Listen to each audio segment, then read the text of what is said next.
Hello everyone, स्वागत है आप लोगों का एक और नई वीडियो में। आज फिर मैं आपके लिए एक और नया प्रैक्टिस लेके आया हूं, जिसमें हमने कई महत्वपूर्ण प्रश्न लिए हैं जो विभिन्न प्रतियोगी परीक्षाओं में बार बार पूछे जाते हैं, जैसे railway group D, railway RPF, SSC, bank, Agniveer, state level exam. सभी परीक्षाओं में ये प्रश्न बार बार आते हैं। सभी प्रश्नों को सिंपल तरीके से हम समझने वाले हैं, तो बिना देर करते हुए वीडियो शुरू करते हैं। सबसे पहला प्रश्न देखते हैं, स्वतंत्र भारत का पहला केंद्रीय बजट किसने प्रस्तुत किया था? ठीक है, पहला केंद्रीय बजट किसने प्रस्तुत किया था? Option A Pandit Jawaharlal Nehru, option B R K Shanmukham Chetty, option C Sardar Vallabh Bhai Patel, option D Gangadhar Rao. ठीक है, राइट आंसर होगा option B R K Shanmukham Chetty, याद रखना। ठीक है, नेक्स्ट अगला क्वेश्चन है सेकंड, निम्न में से कौन सा हड़प्पा कालीन स्थल जो कि गुजरात में स्थित नहीं है? ठीक है, कौन सा स्थल है जो कि गुजरात में स्थित नहीं है? Option A Daimabad, option B Lothal, option C Dholavira, option D Surkotada. ठीक है, राइट आंसर होगा ऑप्शन ए देमाबाद, जो कि गुजरात में स्थित नहीं है। ठीक है, नेक्स्ट अगला क्वेश्चन है तीसरा, 1852 में सत्य प्रकाश नामक समाचार पत्र गुजराती में किसने प्रकाशित किया? ठीक है, सत्य प्रकाश नामक समाचार पत्र था जो कि गुजराती में किसने प्रकाशित किया? Option A John Mathai, option B Gangadhar Rao, option C Karsandas Mulji, option D Vishnu Shastri. Right answer होगा ऑप्शन सी करसनदास मूलजी, याद रखना। ठीक है, नेक्स्ट अगला क्वेश्चन है फोर्थ, कौन से ग्रह को लाल रंग का ग्रह कहते हैं? ठीक है, option A Varun, option B Budh, option C Shani, option D Mangal. तो राइट आंसर होगा ऑप्शन डी मंगल। मंगल ग्रह को लाल रंग का ग्रह कहते हैं, याद रखना। नेक्स्ट अगला प्रश्न है पांचवा, निम्न में से किस देश की स्थलीय सीमा भारत के साथ, इधर भारत कर लें आप, भारत के साथ सबसे कम है? ठीक है, कौन सा देश है जिसकी स्थलीय सीमा भारत के साथ सबसे कम है? ऑप्शन ए चीन, option B Pakistan, option C Bhutan, option D Nepal. Right answer होगा ऑप्शन सी। ठीक है, भूटान देश की जो स्थलीय सीमा है जो कि भारत के साथ सबसे कम है। ठीक है, नेक्स्ट अगला प्रश्न है, गुरु गोविंद सिंह की समाधि कहाँ स्थित है? ठीक है, गुरु गोविंद सिंह जी की समाधि कहाँ पर स्थित है? Option A Karnal, option B Nanded, option C Patiala, option D Ambala. Right answer होगा ऑप्शन बी नांदेड़। ठीक है, गुरु गोविंद सिंह जी की जो समाधि है कहाँ पर स्थित है? नांदेड़, याद रखना। नेक्स्ट अगला क्वेश्चन है सातवां, निम्न में से नेपाल की आधिकारिक मुद्रा कौन सी है? ठीक है, नेपाल की मुद्रा आपको बताना है। ऑप्शन ए दिनार, option B dollar, option C Nepali रुपया, option D taka. Right answer होगा ऑप्शन सी, नेपाल की जो आधिकारिक मुद्रा है रुपया, नेपाली रुपया। ठीक है, नेक्स्ट अगला प्रश्न है, भारत का राष्ट्रपति कितने मुख्य चुनाव आयुक्तों की नियुक्ति कर सकता है? ठीक है, जो भारत का राष्ट्रपति होता है वो कितने मुख्य चुनाव आयुक्तों की नियुक्ति कर सकता है? Option A 2, option B 5, option C 1, option D 3। Right answer होगा ऑप्शन सी, यानी 1। राष्ट्रपति जो होता है 1 मुख्य चुनाव आयुक्तों की नियुक्ति कर सकता है। नेक्स्ट अगला प्रश्न है नवा, उच्चतम न्यायालय में भारत सरकार से संबंधित सभी मामले में कौन उपस्थित होता है? ठीक है, यानी जो सुप्रीम कोर्ट होता है उसमें भारत सरकार से संबंधित जितने भी मामले हैं उनमें कौन उपस्थित होता है? ऑप्शन ए राज्यपाल, ऑप्शन बी कैबिनेट मंत्री, ऑप्शन सी भारत के महान न्यायवादी, ऑप्शन डी सर्वोच्च न्यायालय वकील। ठीक है, राइट आंसर होगा ऑप्शन सी भारत के महान न्यायवादी, याद रखना। वेरी वेरी इंपॉर्टेंट है, कई बार रेलवे की परीक्षाओं में आया है। ठीक है, नेक्स्ट अगला क्वेश्चन है, रंजीत सिंह को राजा की उपाधि किसने दी थी? ठीक है, जो रंजीत सिंह थे उनको राजा की उपाधि किसने दी थी? Option A Akbar, option B Humayun, option C Zaman Shah, option D Rana Sanga. ठीक है, तो राइट आंसर होगा ऑप्शन सी, जमान शाह ने रंजीत सिंह को राजा की उपाधि दी थी। ठीक है, याद रखना। नेक्स्ट अगला क्वेश्चन है 11वां, निम्न में से बंगाल का अंतिम गवर्नर जनरल कौन था? ठीक है, बंगाल का अंतिम गवर्नर जनरल कौन था?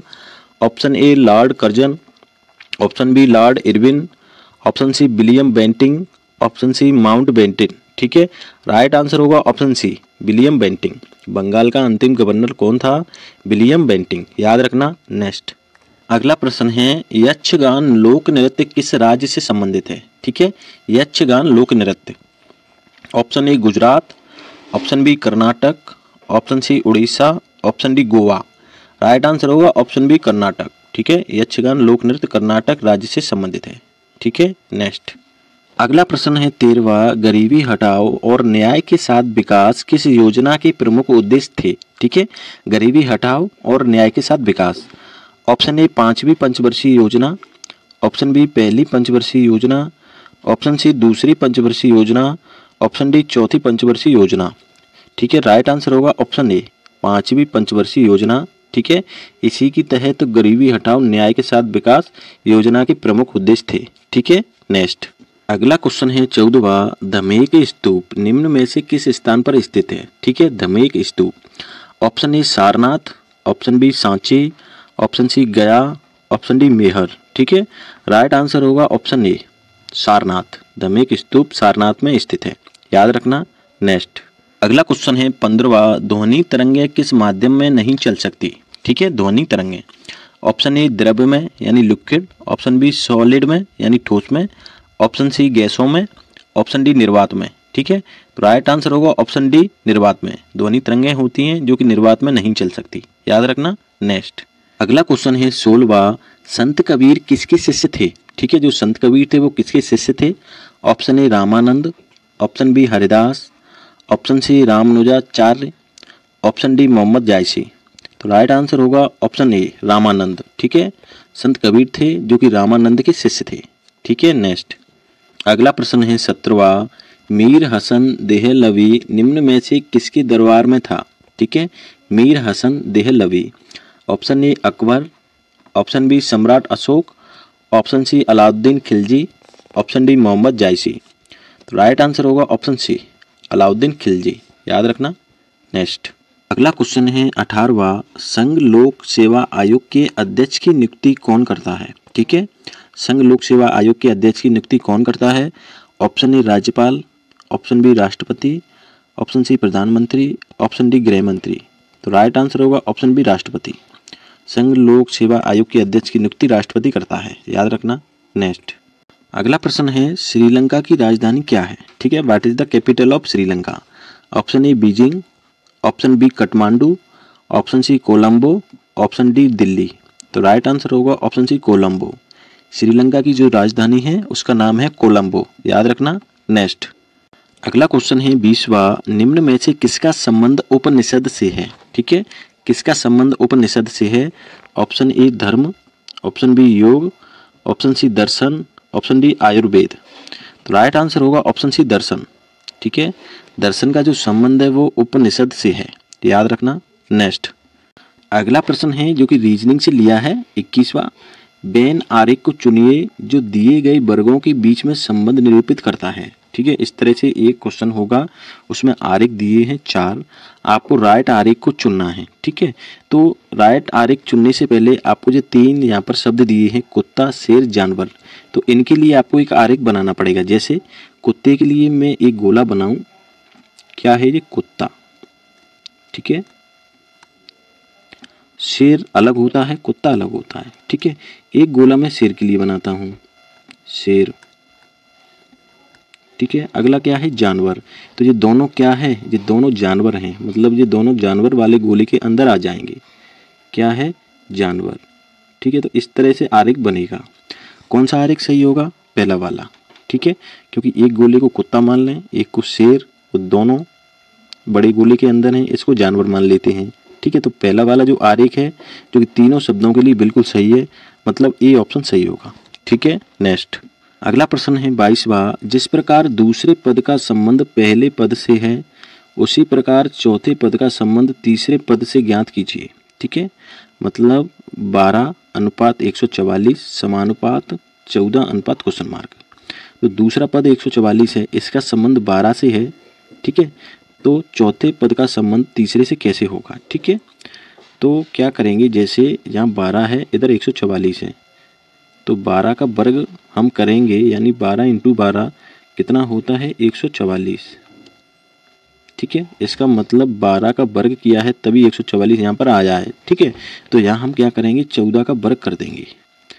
14 का वर्ग मतलब होता है 14 × 14, इंटू करेंगे 14 चौक 56 की 6, 5 14 5 होते हैं 19, कितना आएगा 196।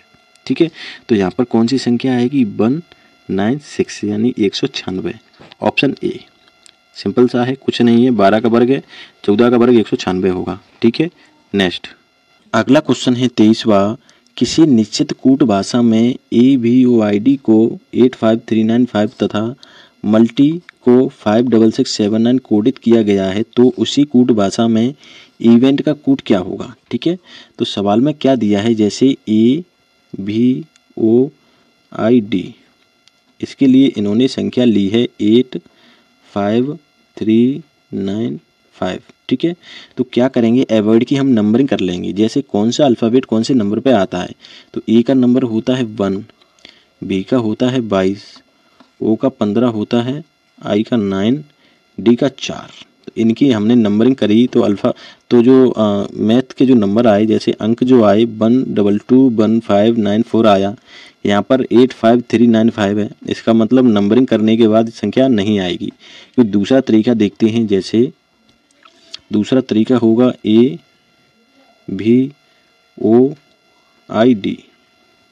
तो ए का जो विपरीत होता है यानी अपोजिट होता है वो होता है जेड, विपरीत भी आपको याद करने पड़ेंगे।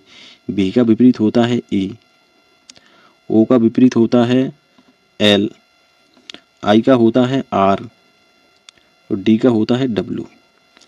अब क्या करेंगे, इनकी नंबरिंग, जैसे जेड का नंबर होता है 26, ई का 5, एल का 12, आर का नंबर 18, डब्लू का होता है 23। अब इन दोनों अंकों को आपस में जोड़ देंगे, जैसे 9 2 होते हैं, मतलब जेड का नंबर होता है 26, सॉरी यहाँ 26 होगा 26, तो 6 और 2 होते हैं 8, इधर 5, दोनों को जोड़ेंगे तो 2 और 1 3, इन दोनों अंकों को जोड़ेंगे 8 और 1 9, और 3 2 को जोड़ेंगे तो 5। क्या संख्या निकल के आई, 8 5 3 9 5। कहने का मतलब है एवॉइड जो अल्फ़ाबेट है सबका विपरीत अल्फ़ाबेट लिए हैं, ZELRW। ठीक है, और सभी नंबरों को जैसे डबल्स अंक हैं तो दोनों को जोड़ दिया है, एक है तो एक को रखा है, इस तरह से संख्या निकल के आई 85395। ठीक है, तो अब क्या करेंगे, इवेंट में डायरेक्ट हम करके देखते हैं। जैसे ई का विपरीत क्या होता है वी, वी का ई का वी, एन का एम, टी का जी, GT। ठीक है, तो भी का नंबर क्या होगा 22, ई का नंबर 5, फिर वी का नंबर 22, एम का नंबर होगा 13 और जी आता है 7वें नंबर पे। ठीक है, क्या करेंगे, डबल अंक हैं आपस में जोड़ लेंगे, सिंगल को सिंगल रखेंगे, जैसे 2 और 2 होती हैं 4, इधर 5 है तो 5 रखने देंगे। ठीक है, 2 और 2 4, 3 और 1 होता है 4, इधर 7। संख्या क्या निकल के आई 45447। ठीक है, 45447, ऑप्शन डी 45447। ठीक है, कुछ नहीं करना, इवेंट के अपोजिट आपको लेना है अल्फ़ाबेट, नंबरिंग कर लेना है, डबल अंक के आपस में जोड़ देना है, सिंगल है तो सिंगल को रख देना है। ठीक है, सिंपल सा है। नेक्स्ट अगला क्वेश्चन है 24वां। उस विकल्प का चयन करें जिसमें दिए गए शब्दों के बीच का संबंध अन्य विकल्पों में दिए गए शब्दों के बीच के संबंध से भिन्न है। ठीक है, मतलब 4 ऑप्शन आपको दिए हैं, एक ऑप्शन होगा वो इन चारों में सबसे अलग होगा, यानी 3 एक समान होंगे, एक अलग होगा, उसी को आइडेंटिफाई करना है और टिक करना है। जैसे पहला जो ऑप्शन है हॉस्पिटल अनुपात डॉक्टर, यानी हॉस्पिटल में डॉक्टर रहते हैं, एक दूसरे से संबंधित है। ठीक है, दूसरा है बस अनुपात ड्राइवर, बस जो होती है तो बस में ड्राइवर होता है। ठीक है, इसका मतलब बस ड्राइवर एक दूसरे से संबंधित हैं। तीसरा है संसद अनुपात सांसद, यानी संसद भवन होता है उसमें कौन होते हैं सांसद, यानी MP, मेंबर ऑफ पार्लियामेंट। ठीक है, दोनों शब्द क्या है एक दूसरे से संबंधित। चौथा ऑप्शन है पुलिस स्टेशन अनुपात दुकानदार, यानी जो पुलिस स्टेशन होगा उसमें कौन होगा, पुलिस होगी। ठीक है, लेकिन यहाँ पर क्या है दुकानदार, जो कि एक दूसरे से संबंधित नहीं है, इसका मतलब तीनों एक समान है। भिन्न कौन सा है, ऑप्शन डी पुलिस स्टेशन अनुपात दुकानदार। ठीक है, तो राइट आंसर होगा ऑप्शन डी। इसी तरह से आपको आइडेंटिफाई करना है, सिंपल सा है, इसमें कुछ है नहीं, आप आसानी से कर लोगे। नेक्स्ट क्वेश्चन देखते हैं। अगला क्वेश्चन है 25वां। एक लड़के का परिचय देते हुए मोहन ने कहा, इसकी माँ मेरी सास की इकलौती पुत्री है, लड़के का मोहन से क्या संबंध है। ठीक है, सिंपल सा है, रक्त संबंध प्रश्न से लिया है। इस तरह के सवालों में आपको क्या करना है, खुद को उस जगह रख लेना है। जैसे एक लड़का, तो कोई लड़का है, ठीक है, तो लड़के की माँ मतलब इसकी माँ, ठीक है, लड़के की माँ मेरी सास की इकलौती पुत्री है, यानी मोहन की सास कौन है जी, मोहन की सास, जो हो गया मोहन, एम मोहन, मोहन की सास, सास की जी कौन है, पुत्री, इकलौती मतलब एक ही बच्ची है। ठीक है, मोहन की सास हो गई, सास की पुत्री यानी मोहन की कौन होगी, पत्नी। ठीक है, मोहन की सास की पुत्री है, इसका मतलब ये कौन है, मोहन की पत्नी है। ठीक है, लड़का कौन है, मोहन की पत्नी का ये लड़का है। ठीक है, इसका मतलब ये लड़का मोहन का कौन हुआ, लड़का मोहन का हुआ पुत्र। सिंपल सा है, कुछ नहीं, खुद को उस जगह मान लेना है, बस आसानी से कर लोगे। तो राइट आंसर अपना क्या निकल के आया, पुत्र, यानी ऑप्शन ए इसका सही होगा। सिंपल सा है। फ्रेंड्स, वीडियो पसंद आया हो प्लीज़ चैनल सब्सक्राइब कर देना, वीडियो को लाइक कमेंट जरूर किया करो। Thank you.